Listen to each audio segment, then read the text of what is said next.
Em destaque no Panorama CBN, deputados aprovam corte de 10% nos benefícios fiscais. Texto vai ao Senado. Se aprovada, a proposta pode destravar o orçamento. CCJ do Senado tem PL da dosimetria na pauta de hoje, mas impasse pode adiar votação para 2026. Temporal atinge áreas do Sudeste e frente fria avança pelo país. Donald Trump anuncia bloqueio total a petroleiros da Venezuela e diz que o país está completamente cercado. Tem emoção no futebol. Flamengo encara hoje o PSG em busca do bimundial. Corinthians e Vasco iniciam disputa da decisão da Copa do Brasil. Panorama CBN. Oi, tudo bem? Eu sou Bianca Santos e esse é o Panorama CBN da manhã de quarta-feira, 17 de dezembro de 2025. Eu te conto em menos de meia hora as notícias mais importantes do dia. Vamos juntos, tá? Começo contando que o Senado deve votar hoje o projeto que reduz em 10% os benefícios fiscais federais de vários setores. A proposta foi aprovada nesta madrugada na Câmara dos Deputados por 310 votos favoráveis a 85 contrários. O texto é considerado fundamental para destravar mais de 22 bilhões de reais que o governo precisa para fechar o orçamento de 2026. Essa proposta faz parte de um pacote defendido pelo ministro Fernando Haddad para compensar a derrubada daquela medida provisória alternativa ao aumento do IOF. O texto prevê corte de 10% de benefícios federais de natureza tributária, financeira e creditícia no período de 2 anos. É um projeto que limita a concessão de incentivos fiscais a 2% do PIB. Hoje, segundo a Secretaria Especial da Receita Federal do Brasil, o total de benefícios e incentivos tributários federais é maior do que 600 bilhões de reais e isso corresponde a mais de 4% do PIB. Bom, ontem o presidente da Câmara, Hugo Mota, falou que o projeto vai obrigar os setores beneficiados com isenções a provar eficiência. Nós acabamos com o cheque em branco, acabamos com os privilégios eternos. E agora quem receber benefício fiscal, quem receber isenção fiscal, tem que a cada 5 anos comprovar que a contrapartida exigida está sendo cumprida. O projeto aprovado na Câmara também aumenta o imposto de renda retido na fonte dos juros sobre capital próprio e eleva a taxação de bets e fintechs. O ministro da Fazenda, Fernando Haddad, reforçou a necessidade de votação da proposta para viabilizar a votação do orçamento e o cumprimento da meta fiscal no ano que vem. Nós apresentamos todos os cálculos para que eles possam tomar uma decisão para que a peça orçamentária tenha coerência, consistência, sobretudo com a meta estabelecida na LDO, de superávit primário de 0,25%. Então nós encaminhamos todos os parâmetros, fizemos algumas simulações para o relator e agora a decisão compete ao Congresso Nacional. Mas os subsídios foram entregues para que a conta pudesse fechar e o orçamento pudesse ser votado na quinta-feira. Se for aprovado hoje no Senado, o Congresso poderá votar a lei orçamentária amanhã mesmo, quinta-feira. O Senado pode adiar para 2026 a votação do projeto que reduz a pena do ex-presidente Jair Bolsonaro e de outros condenados pela trama golpista. A votação está prevista para hoje na Comissão de Constituição e Justiça e depois no plenário, mas ainda não há consenso. A proposta da dosimetria é contestada por beneficiar com progressão de penas condenados por crimes que não têm relação com os atos golpistas de 8 de janeiro. O senador Sérgio Moro, do União Brasil, apresentou uma emenda de redação para tentar mudar o texto. Que resgata o espírito realmente do projeto, que sempre foi, mesmo da Câmara, benefícios focados nos condenados dos episódios de 8 de janeiro, os manifestantes, generais também, o ex-presidente Bolsonaro. E o senador Flávio Bolsonaro, depois que visitou o pai na cadeia, defendeu mudanças no projeto para que os condenados por outros crimes não sejam beneficiados. E a gente está tentando ver como é que faz alguma alteração ali para evitar que esse benefício seja dado a marginais de verdade, a marginais perigosos de verdade, na carona da votação desse projeto. Essa é uma promessa de campanha dos dois presidentes das casas E a promessa de campanha não foi dosimetria, a promessa de campanha foi anistia, que se pautasse a anistia, mas a democracia relativa que nós vivemos hoje, e eu lamento que a gente tenha chegado a essa situação, mas em algum momento a gente vai conseguir redemocratizar o nosso Brasil, mas eu espero sim que a gente aprove esse projeto de dosimetria que seja, ainda esse ano, seja qual for a redação. Para o líder do MDB no Senado, Eduardo Braga, alterar o texto agora inviabiliza a matéria. O que acontece é que neste projeto não há como fazer, sem que se altere o mérito. Portanto, se alterar o mérito, lamentavelmente, nós manteremos vícios que estão nesse projeto que, no entender da esmagadora maioria do partido, não é tolerável e não é admissível para o bem da democracia brasileira. Ontem, na sessão que condenou 5 réus do núcleo 2 da trama golpista no STF, o ministro Alexandre de Moraes criticou a tentativa de reduzir a pena dos condenados. Não é possível mais discursos de atenuante em penas aplicadas depois do devido processo legal, aplicadas depois da ampla possibilidade de defesa, porque isso seria um recado à sociedade de que o Brasil tolera ou tolerará novos flertes contra a democracia. A Marcela Marcos, no Panorama da Noite, contou, sobre a decisão da primeira turma do STF. Vou dar uma passada rápida aqui. Os 5 dos 6 réus do núcleo 2 da trama golpista foram condenados a penas que variam de 8 a 26 anos de prisão. Segundo a Procuradoria-Geral da República, os integrantes do grupo elaboraram a minuta do golpe e planejaram a Operação Punhal Verde Amarelo para monitorar e assassinar autoridades. A maior pena foi imposta ao general da reserva Mário Fernandes, que pegou 26 anos e 6 meses de prisão. O ex-diretor da Polícia Rodoviária Federal, Silvinei Vasques, foi condenado a 24 anos e 6 meses de cadeia. Os ex-assessores presidenciais Felipe Martins e Marcelo Câmara receberam 21 anos cada um. Por falta de provas, o policial federal Fernando de Souza Oliveira foi absolvido. No julgamento dos 4 núcleos da trama golpista, ao longo de um período de mais de 100 dias, a primeira turma do STF condenou 29 réus e absolveu 2. E os ministros ainda vão analisar possíveis recursos de 3 núcleos. Por causa do recesso agora do Judiciário, a conclusão do processo deve ficar para o ano que vem. E o STF também condenou a 14 anos de prisão o réu Aildo Francisco Lima, que fez uma live sentado na cadeira do ministro Alexandre de Moraes durante aqueles atos antidemocráticos de 8 de janeiro. Ele foi condenado por 5 crimes: abolição violenta do Estado Democrático de Direito, tentativa de golpe de Estado, dano qualificado, deterioração do patrimônio tombado e associação criminosa armada.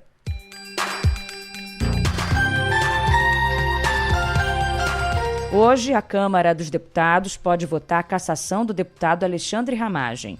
A perda de mandato foi determinada pelo Supremo Tribunal após a conclusão do julgamento em que ele foi condenado a 16 anos de prisão por participar da trama golpista. O ministro Alexandre de Moraes já determinou que o Itamaraty peça a extradição de Ramagem, que fugiu para os Estados Unidos pouco antes da condenação.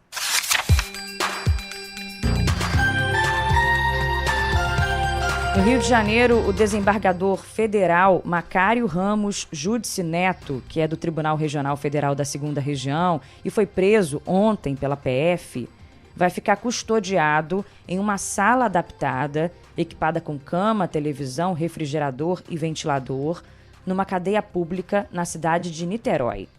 A unidade é destinada a policiais civis e penais, mas como o sistema penitenciário fluminense não dispõe de sala de estado maior, um cômodo foi adaptado para recebê-lo.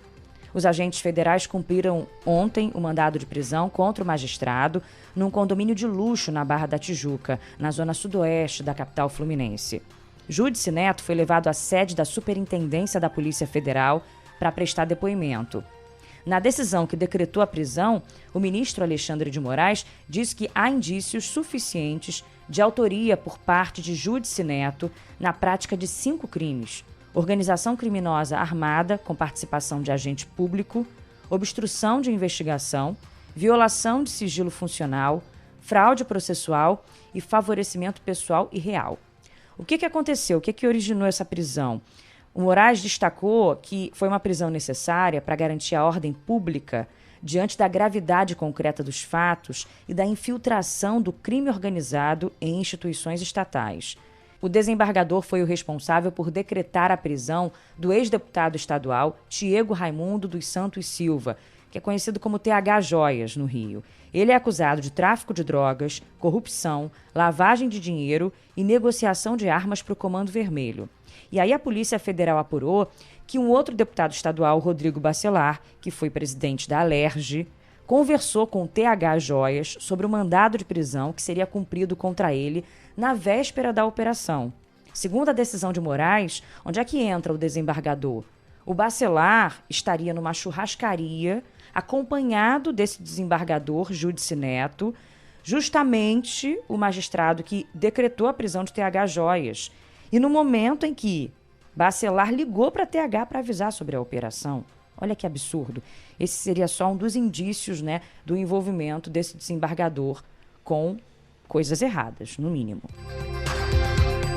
E teve um outro caso envolvendo um juiz federal, né? Um caso absurdo do Eduardo Apio, que é um juiz federal da 18ª Vara de Curitiba, que roubou uma garrafa de champanhe francesa, furtou, né, de um supermercado. E essa garrafa, ela estava à venda por R$ 399. O caso aconteceu em Blumenau, em Santa Catarina, e foi registrado por câmeras de segurança. As investigações identificaram também outros 2 episódios semelhantes envolvendo o magistrado, um em setembro e outro em outubro. O caso veio à tona em outubro e, por conta do episódio, esse juiz foi suspenso do cargo e se tornou alvo de um processo administrativo disciplinar por decisão da Corte Especial Administrativa do Tribunal Regional Federal da 4ª Região. O processo apura a conduta do juiz e possíveis punições.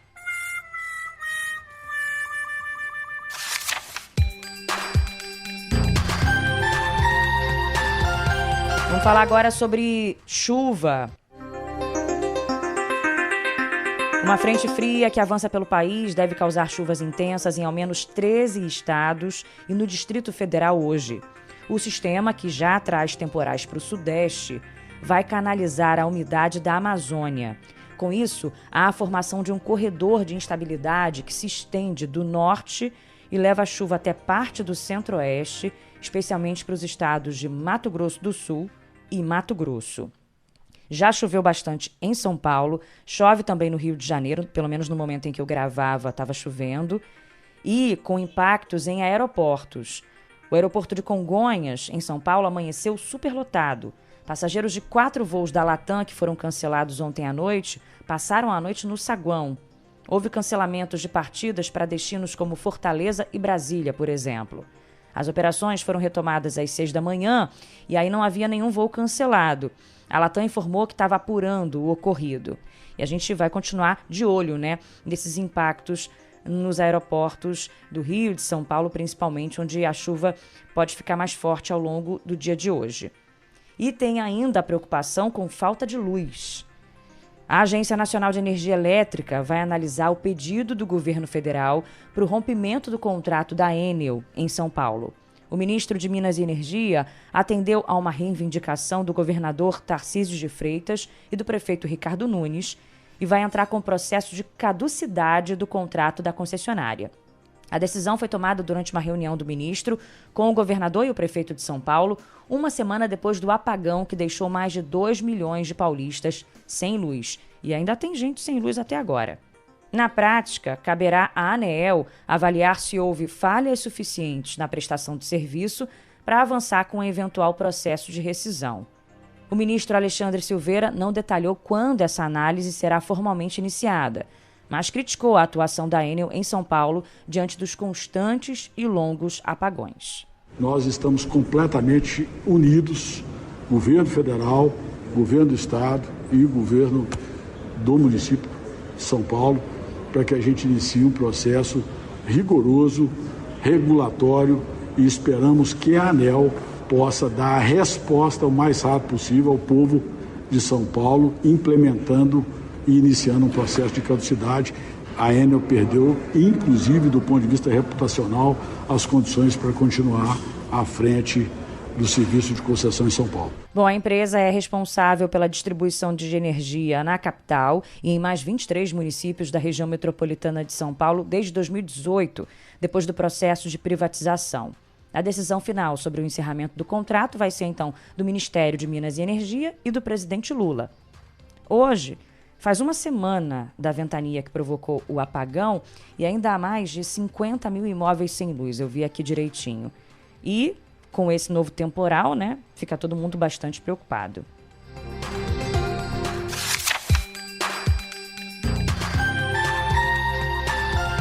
Vamos de saúde agora, para eu te contar que tem uma reportagem no Jornal Globo que fala sobre o novo subtipo do vírus influenza, que ficou conhecido como gripe K, que tem chamado a atenção de autoridades de saúde. Na última semana, a Organização Mundial da Saúde alertou para um rápido crescimento nos casos do subtipo desde agosto, em vários países. Ainda que, de um modo geral, as infecções estejam dentro do esperado para a estação do ano, com a chegada do inverno na próxima semana no hemisfério norte, né? A OMS diz que, em algumas áreas, há aumentos que estão acima do comum e que se iniciaram mais cedo. As autoridades reforçam a importância da vacinação e que os países mantenham a vigilância epidemiológica para monitorar a atividade do vírus. Ainda sobre saúde, eu te conto que o Superior Tribunal de Justiça decidiu por unanimidade negar o pedido da farmacêutica Novo Nordisk para estender a patente da semaglutida no Brasil. É o princípio ativo das medicações Ozempic e Rybelsus. E aí, com isso, fica mantido o prazo original de vencimento da patente, que é março do ano que vem. A semaglutida é uma substância que imita o hormônio GLP-1, produzido pelo intestino, e atua no cérebro, reduzindo o apetite. Ela é usada no tratamento do diabetes tipo 2 e da obesidade. E tá maior burburinho nas redes sociais depois que a influenciadora e ex-BBB Laís Caldas contou no perfil dela no Instagram que engravidou enquanto tomava Monjaro, né? Que tem a tirzepatida e, ao mesmo tempo, tomava o anticoncepcional oral. Ela falou que tomava a pílula da forma correta, que não fez troca de marca recentemente. Aí o fato reforça um alerta que foi feito este ano pelo órgão regulador de medicamentos do Reino Unido sobre o uso de medicamentos para emagrecer por mulheres em idade reprodutiva. A orientação surgiu após a agência receber 40 relatos de gravidez indesejada de mulheres que usavam medicamentos para emagrecer e, ao mesmo tempo, tomavam anticoncepcional e, nesse caso, faziam menos efeito.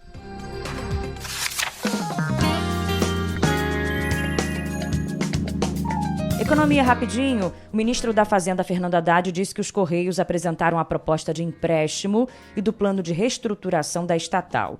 Ele falou que os dados estão sendo analisados pelo Tesouro Nacional, que deve entrar como garantidor da operação. O ministro disse que o governo descarta um aporte direto nesse momento.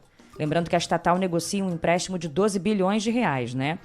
E documentos obtidos pela TV Globo revelam que o Conselho Fiscal dos Correios fez ao menos 4 alertas desde 2023 sobre aumento de despesas e perda de receita.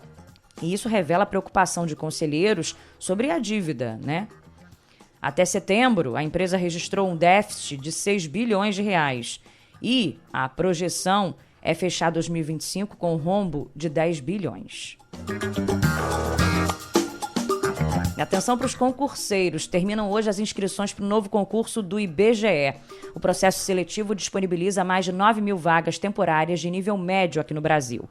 As oportunidades são para os cargos de agentes de pesquisas e mapeamento e de supervisor de coleta e qualidade. Os interessados devem acessar o site oficial da Fundação Getúlio Vargas. As provas serão aplicadas no dia 1º de março de 2026.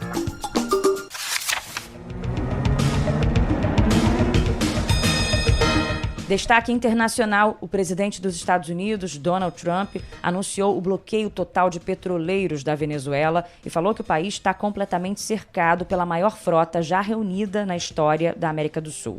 Na mensagem, o republicano falou que a medida vai durar até que o presidente Nicolás Maduro saia do poder. Trump acusa o governo chavista de roubar ativos dos Estados Unidos, além de usar o setor petrolífero do país para financiar a si mesmo, terrorismo de drogas e tráfico humano.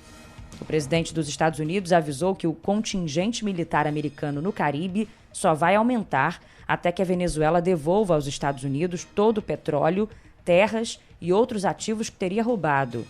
A mensagem foi publicada um dia depois que as Forças Armadas dos Estados Unidos anunciaram novos ataques contra 3 embarcações apontadas por Washington como suspeitas de transportar drogas no Pacífico Oriental, e isso deixou 8 mortos. Desde o início dos ataques a barcos da Venezuela, em setembro, mais de 90 pessoas já morreram. Em comunicado divulgado nesta madrugada, o governo venezuelano classificou o anúncio de Trump uma ameaça grotesca. O governo Maduro denuncia que Donald Trump violou o direito internacional, o livre comércio e o direito à livre navegação. De acordo com o governo chavista, o objetivo do Trump é roubar as riquezas que pertencem à Venezuela. A Venezuela denunciou ao Conselho de Segurança da ONU o que chamou de roubo de um navio petroleiro pelos Estados Unidos, que o apreenderam como parte das operações militares no Caribe. O Washington diz que o navio era usado em uma rede ilegal de envio de petróleo que apoia organizações terroristas estrangeiras. O governo Maduro diz que foi um ato de pirataria naval. E a Venezuela falou ainda que a nova ameaça de Trump evidencia que a verdadeira intenção dos Estados Unidos é se apropriar do petróleo, das terras e dos minerais por meio de campanhas massivas de mentiras e manipulação.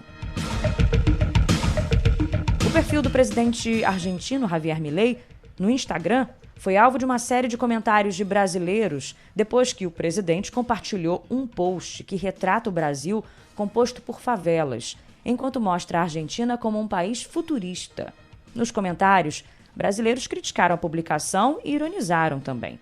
Muitos compararam dados econômicos e disseram frases como "vai pentear teu cabelo" ou "Pelé é melhor do que Maradona". O assunto bombou lá no post do Javier Milei. E a polícia da Austrália disse que acusou um dos suspeitos de realizar o atentado terrorista em Sydney por 59 crimes, incluindo terrorismo. 16 pessoas morreram, incluindo outro atirador. 40 ficaram feridas, entre elas 2 policiais. E a polícia permanece investigando o caso.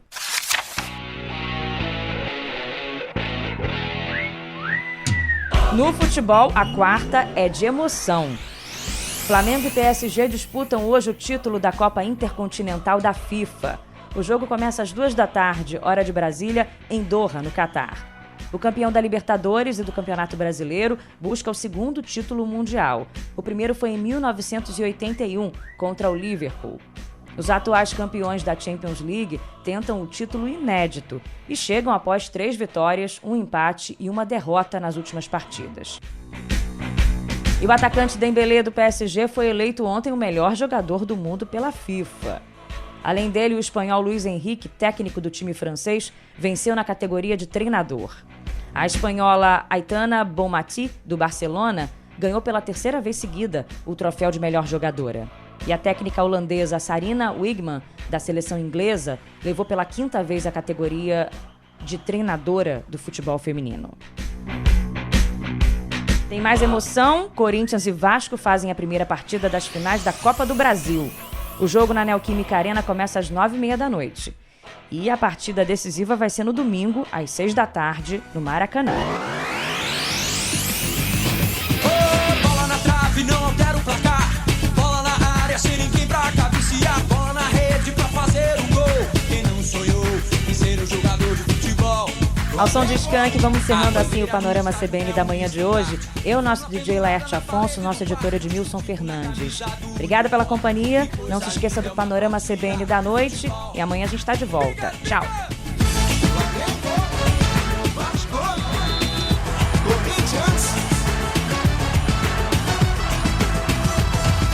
Posso morrer pelo meu time. Se ele perder, que dor, imenso crime. Posso chorar se ele não ganhar, mas se ele ganhar não adianta, não há garganta que não pare de berrar. O é a loucura, a máfia é o terror.